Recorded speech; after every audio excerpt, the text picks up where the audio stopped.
On November 13th, 1002, as bells rang for morning prayers across England, King Æthelred the Unready gave an order that would echo through history as one of medieval Europe's most horrifying atrocities. But this wasn't a battlefield slaughter. This wasn't warriors dying with swords in their hands. This was something far worse. What happened to Danish women and children on St.brices Day wasn't just murder. It was a calculated campaign of terror so brutal, so methodical, that death would have been a mercy compared to what they endured. Today, we're going to uncover the true horror of St.brices Day, a massacre that history tried to bury, but archaeology has now revealed in all its nightmarish detail. This is the story of how an entire kingdom turned on its own people, and how the screams of burning women and children changed the fate of England forever. To understand the horror of what happened on November 13th, 1002, we need to go back 2 centuries, to the moment when Viking longships first appeared on England's shores like demons rising from the sea. In 793 AD, Scandinavian raiders attacked the monastery of Lindisfarne, and England would never be the same. For the next 200 years, wave after wave of Danish Vikings swept across the kingdom, not just raiding anymore, but settling, conquering, claiming English soil as their own. By the year 1000, England wasn't really England anymore. It was a fractured realm where Danes and Anglo-Saxons lived side by side, but rarely in peace. Æthelred the Unready, a king drowning in fear. King Æthelred II didn't get the nickname the Unready because he was lazy. The Old English word unread meant ill-advised or without counsel, and in 1002 he was about to receive the worst advice in English history. Æthelred had inherited a nightmare. His kingdom was bleeding gold, literally. Every year he paid massive tributes called Danegeld to Viking raiders, hoping they'd leave England alone. Tens of thousands of pounds of silver pouring out of English coffers into Danish hands. But the money never worked. The Vikings always came back. And now, they weren't just raiders anymore. They were neighbours, farmers, merchants. They lived in English towns, married English women, raised children who spoke both languages. Or so it seemed. The paranoia takes root. In Æthelred's court, paranoia grew like poison ivy. His advisors whispered in his ear, "The Danes are everywhere. They're in our towns, our markets, our churches. They're waiting, plotting, ready to open the gates when the next invasion comes." And there was some truth to their fears. In 1002, a massive Danish fleet under King Sweyn Forkbeard was terrorising England's coasts. Every English defeat could be blamed on Danish spies, Danish sympathisers, Danish traitors living among them. But here's where the story takes its darkest turn, because the solution Æthelred's advisors proposed wasn't military, it wasn't strategic, it was genocidal. Sometime in early November 1002, Æthelred issued a decree that would be hand-delivered to nobles and officials across England. The exact words are lost to history, but we know what it ordered. All Danish men, women and children living in England are to be killed on St.brices Day, November 13th, the feast day of St. Brice of Tours, a holy day, a day of prayer and penance. Instead, it would become a day of systematic slaughter. But this wasn't going to be a battlefield. The targets weren't Viking warriors with axes and shields. They were families, farmers, craftsmen, and most horrifyingly, women and children who had lived their entire lives in England, who spoke English, who worshipped in English churches. The Danish warriors? They were already dead or fled. The ones who remained were the vulnerable, the defenceless. And that's exactly why what happened next was worse than death. Imagine waking up on St.brices Day as a Danish woman in Oxford. Your husband might be Danish, or maybe you're a Danish woman married to an English farmer. Your children play with English children. You speak English fluently. You've lived here for decades. This is your home. England is your home. But on this morning, something feels different. The English neighbours who usually wave don't make eye contact. Doors that are normally open are shut tight, and then you hear it. Footsteps. Many footsteps. The hunt begins. In towns across England, the pattern was the same. Groups of English men, sometimes led by local officials, sometimes just angry mobs, began going house to house. They weren't looking for warriors, they were looking for anyone with Danish blood, and they started with the women. Historical records, sparse and sanitised as they are, tell us that Danish women were dragged from their homes, but archaeology tells us something far worse, because when archaeologists excavated sites connected to St.brices Day, they found something that made their blood run cold. The church at Oxford, where Mercy died. In Oxford, Danish women and children did what anyone would do when violence erupted. They ran to the church. St. Frideswide's church was a sanctuary, a holy place. Surely they'd be safe there. They were wrong. According to a charter written by King Æthelred himself years later, and this is where the king actually admitted what happened, the Danish refugees barricaded themselves inside St. Frideswide's church. They pushed furniture against the doors, mothers clutched their children, they prayed. Outside, an English mob gathered. They didn't try to break down the door, they didn't demand surrender, they set the church on fire. Burning alive, the horror revealed. Now let's be very clear about what burning alive means, because this is where it becomes worse than death. Worse than a quick sword thrust. When you're trapped in a burning building, the smoke gets you first. Your lungs burn with every breath. You're choking, gasping, unable to see through the thick black smoke. The heat is unbearable, like standing in an oven that's getting hotter every second. But you don't die quickly, not when you're pressed against stone walls, desperately trying to avoid the flames. You watch the wooden beams above you catch fire. You hear them cracking, and you know when they fall, you'll be crushed or burned or both. Mothers tried to shield their children with their own bodies. Archaeological evidence from similar massacre sites shows the remains of women curled around small skeletons, dying in the act of protection that couldn't save them. The screaming would have been unbearable. But here's the truly horrific part: the English crowds outside. They made sure no one escaped. Every exit was blocked, every window watched. They burned them all, every single one. Beyond Oxford, the pattern repeats. Oxford wasn't unique. It was the pattern across England. In Winchester, Danish families were hunted down in the streets. In Gloucester, they were thrown into wells, alive. Not to give them a quick drowning, but to trap them in darkness and cold water, to let them slowly drown or die from exposure over hours or days. In London, the evidence suggests something even more sinister. Danish women weren't just killed, they were violated first. Medieval chroniclers, usually squeamish about such details, hint at shameful acts before the killings. We're talking about rape. Systematic rape of Danish women before their execution. And their children? Made to watch. Because the cruelty wasn't just about killing, it was about destroying their spirits before destroying their bodies. The children. The unspeakable horror. Here's where the St.brices Day massacre crosses into territory that even medieval chroniclers struggle to describe. Danish children, and we're talking about toddlers, infants, young teenagers, were specifically targeted, not as collateral damage. They were hunted. Archaeological excavations have found children's remains showing defensive wounds. These kids fought back with their tiny hands against grown men with swords and axes. Imagine the terror. Imagine being 8 years old, watching your mother being cut down, and then facing the same weapon yourself. But some children face something worse than immediate death. According to fragmented accounts, some English believed that Danish blood carried evil that needed to be purged through ritual. Children were sometimes drowned in baptismal fonts, a sick perversion of Christian baptism, as if they were washing away the Danish sin with the child's death. Others were, and this is almost too brutal to speak, mutilated before death.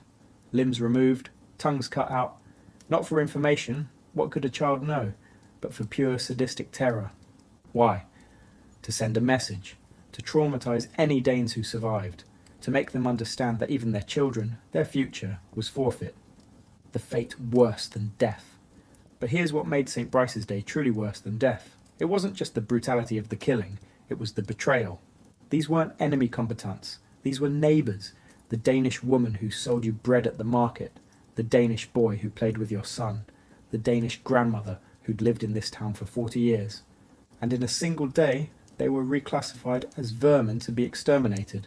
Imagine being a Danish mother in those final moments. The English woman you'd shared recipes with is now cheering as your house burns. The English man whose children played with yours is the one holding the torch. You die knowing that everything you believed about your community, your safety, your belonging, it was all a lie. That's psychological torture on top of physical agony. And for those who survived by hiding or escaping, they lived with the knowledge that their entire family had been burned alive or hacked to pieces while they hid in a cellar or ran into the woods. The guilt, the trauma, the absolute shattering of trust in humanity, that's worse than death, because you have to keep living with it. The morning after, November 14th, 1002, the sun rose over England to reveal a kingdom transformed into a graveyard. Smoke still rose from burned churches. Bodies lay in streets, in wells, in charred buildings. The stench of death hung over every town that had participated in the massacre. And in the cold light of morning, some English began to realise what they'd done. The archaeological evidence. Bones don't lie.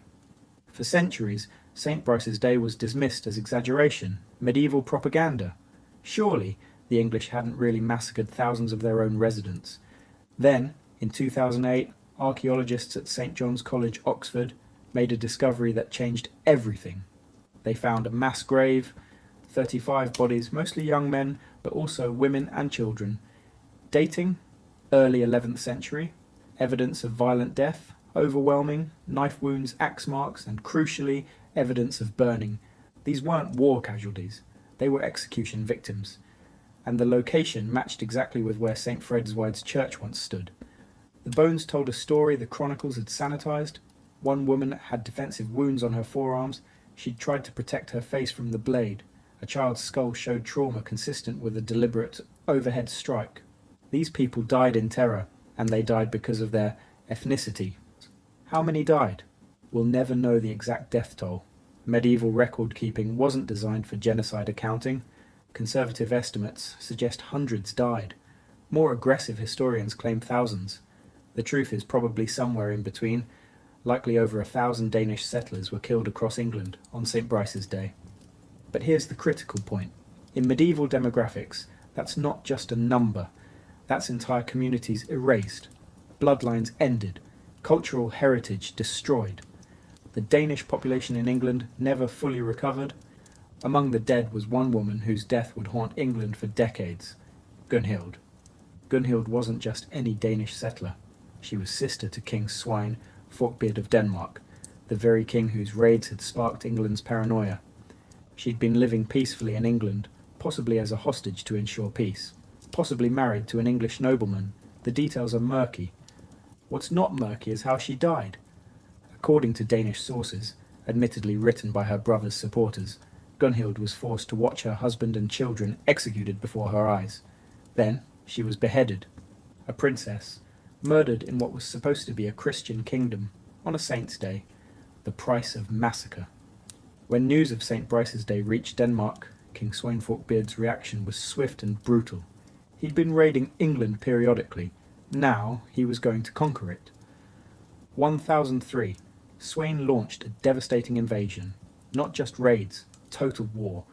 And unlike before, he had a moral justification. The English had murdered his sister. They'd massacred women and children.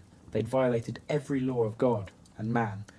For the next decade, Sweyn systematically destroyed England. He burned towns, killed populations, and showed the English exactly what they'd done to his people, multiplied 100-fold. And Æthelred, the king who'd ordered the massacre, he fled, ran to Normandy with his tail between his legs while Sweyn claimed the English throne. The ultimate irony. Here's where the story becomes almost Shakespearean in its irony. Æthelred's son was Edward the Confessor. Edward's death without an heir in 1066 created a succession crisis. That crisis led to William the Conqueror invading England. William's wife? Matilda of Flanders, descended from Danish Vikings. So by trying to purge Danish blood from England, Æthelred guaranteed that Denmark would conquer England, and eventually England's royal line would be forever mixed with the very people he tried to exterminate. The St. Brice's Day massacre didn't save England from Danish influence. It ensured England would be ruled by people with Danish blood for centuries to come. Every act of genocide contains the seeds of its own failure. Why? History tried to forget. After the Norman conquest, St. Brice's Day became inconvenient history. The new rulers had Danish blood. The church was embarrassed by the burning of churches. The English population was ashamed. So the massacre was downplayed, minimized, turned into a footnote. Oh, there was some unfortunate violence against Danish settlers. Regrettable. But the mass graves don't lie. The archaeological evidence doesn't forget. And the Danish sagas kept alive in oral tradition for generations, remembered every detail. What happened on St. Brice's Day wasn't unique in human history. It's a pattern that's repeated across centuries and continents. When a government tells its people that their neighbours are the enemy, when paranoia replaces reason, when fear overrides morality, ordinary people commit extraordinary atrocities. The German man who reported his Jewish neighbour in 1938, the Rwandan Hutu who turned on his Tutsi friend in 1994, the English villager who set fire to a church full of Danish women and children in 1002. Different times, different places, same darkness in the human heart. History loves to remember kings and battles. It's less interested in the Danish mother who burned alive protecting her daughter. The English chronicles don't even give us their names. But somewhere in Oxford, in Winchester, in Gloucester, their bones remain, anonymous victims of a forgotten genocide. They deserve to be remembered, not as statistics, not as collateral damage in Viking conflicts, as people, as mothers and daughters, as children who never got to grow up.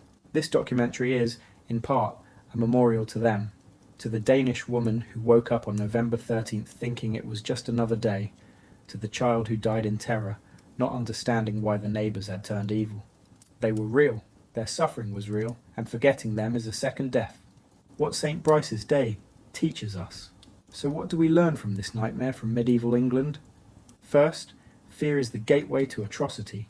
Æthelred's advisors weaponized fear of Danish raiders into paranoia about Danish settlers. Once you convince people their neighbours are monsters, anything becomes justifiable. Second, leaders matter. One king's decree turned neighbours into executioners. The institutions that should have stopped this, the church, the nobility, they either participated or stood silent. Third, violence against the vulnerable is always unjustifiable. The Danish warriors who'd raided England, they were gone or defended themselves. The victims of St. Brice's Day were overwhelmingly women, children, elderly and peaceful settlers. The massacre didn't target the guilty, it targeted the defenceless. And finally, history remembers. Æthelred thought he was protecting England. Instead, he's remembered as one of history's worst kings. The St. Brice's Day massacre, buried for centuries, is now taught in universities and documented in archaeological reports. The victims have names again, they have graves, they have memorials, and they have us, 9 centuries later, refusing to let them be forgotten. On November 13th, 1002, England committed an atrocity it would pay for across generations. The Danish women and children who died that day didn't just lose their lives, they lost everything in the most brutal ways imaginable. Burned alive, while their neighbours watched and cheered. Violated before execution. Drowned in holy water meant for baptism. Hacked apart in the streets they'd walked safely for years. It was worse than death because they died knowing their own community had become their executioners. They died knowing the England they'd believed in never really existed. But they're not forgotten anymore. Every archaeological dig that uncovers their bones, every historian who tells their story, every person who watches this documentary, we're all witnesses now. We're saying, you mattered. Your deaths weren't just historical context, they were human tragedy, and we remember. For the Danish mother in Oxford who died protecting her child, for the little boy in Winchester who didn't understand why his world turned dark, for Gunhild, the princess who watched her family die. For all of them. We remember St. Brice's Day, not to shame modern England, not to stoke old hatreds, but to remind ourselves that the capacity for atrocity lives in every society, every era,